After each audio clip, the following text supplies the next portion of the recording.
தமிழகத்தில் மதியம் 2 மணிக்கு வெளியான மிக முக்கியமான ஒரு அறிவிப்பு. வீடியோவை பார்க்கறதுக்கு முன்னாடி நம்முடைய சமூக கூட்டம் அப்படின்ற சேனலுக்கு நீங்கள் கட்டாயமாக புதிய பார்வையாளர்களாக இருப்பதற்கான வாய்ப்புகளும் சாத்தியக்கூறுகளும் இருந்தீங்க அப்படின்னா மறக்காமல் நம்முடைய சேனலுக்கு சப்ஸ்கிரைப் பண்ணிக்கோங்க. வாங்க இப்போ வீடியோக்குள்ளே போகலாம். என்ன அறிவிப்பு அப்படின்னு பார்த்தீங்கன்னா, முதல் தலைப்பு செய்தி என்ன அப்படின்னு பார்த்தீங்கன்னா, ரொம்ப மிக முக்கியமான தலைப்பு செய்தி. தொடர்ந்து பார்த்தீங்கன்னா அலர்ட்டுகள் கொடுக்கப்பட்டு கொண்டிருக்கக்கூடிய ஒரு சூழ்நிலையிலே தற்போது பார்த்தீங்கன்னா வளிமண்டலத்தின் கீழடுக்கு சுழற்சியின் காரணமாக இன்று இரவிலிருந்து தீவிரமாகிறது மழைப்பொழிவு. காரணம் என்ன அப்படின்னு பார்த்தீங்கன்னா, 2 நாட்கள் சுழற்சியுடைய தாமதத்தின் காரணமாக 2 நாட்கள் மழை தள்ளி போகிறது அப்படின்னு சொல்லியிருக்கிறாங்க. அடுத்த மிக முக்கியமான ஒரு அறிவிப்பு என்ன அப்படின்னு பார்த்தீங்கன்னா, 2வது மிக முக்கியமான ஒரு செய்தி.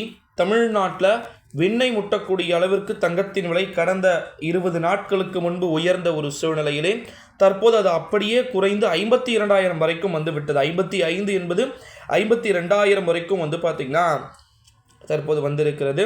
அடுத்த மிக முக்கியமான ஒரு அறிவிப்பு.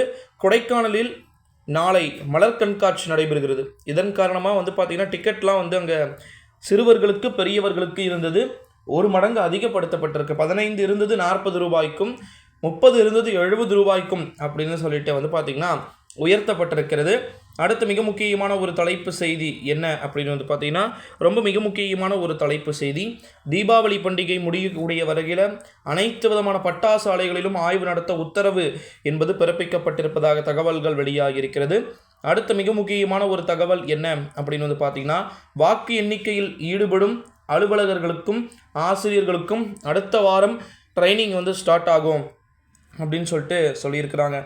அடுத்த மிக முக்கியமான ஒரு அறிவிப்பு என்ன அப்படின்னு பார்த்திங்கன்னா, காவிரியில் 2.5 TMC தண்ணீர் திறந்துவிட வேண்டும் என்று கர்நாடக அரசுக்கு காவிரி நீர் ஒழுங்காற்றுக்குழு பரிந்துரையை பார்த்திங்கன்னா செய்திருக்கிறார்கள். அடுத்த மிக முக்கியமான ஒரு அறிவிப்பு, ரொம்ப இம்பார்ட்டண்ட்டான ஒரு நியூஸ் அப்படின்னே சொல்லலாம்.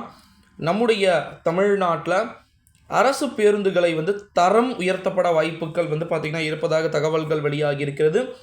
அரசு பேருந்துகள் தரம் உயர்வதற்கான வாய்ப்புகள் இருக்குது அப்படின்னு சொல்லப்பட்டிருக்கு. ஸோ நிறைய மாற்றங்களை வரப்போகின்ற பட்ஜெட்டுக்கள் பார்த்திங்கன்னா இருக்குன்றத நம்மளால் பார்க்க முடிகிறது. ஸோ அதனால் பார்த்திங்கன்னா இது போல் பல்வேறு விதமான தலைப்பு செய்திகளையும் நம்ம பார்க்கத்தான் போகிறோம். தமிழகத்தில் 2 மணி அளவில் பார்த்திங்கன்னா வெளியான மிக முக்கியமான தலைப்பு செய்திகள் அப்படின்னு சொல்லலாம். இந்த வீடியோவை எல்லாருக்குமே ஷேர் பண்ணிக்கோங்க.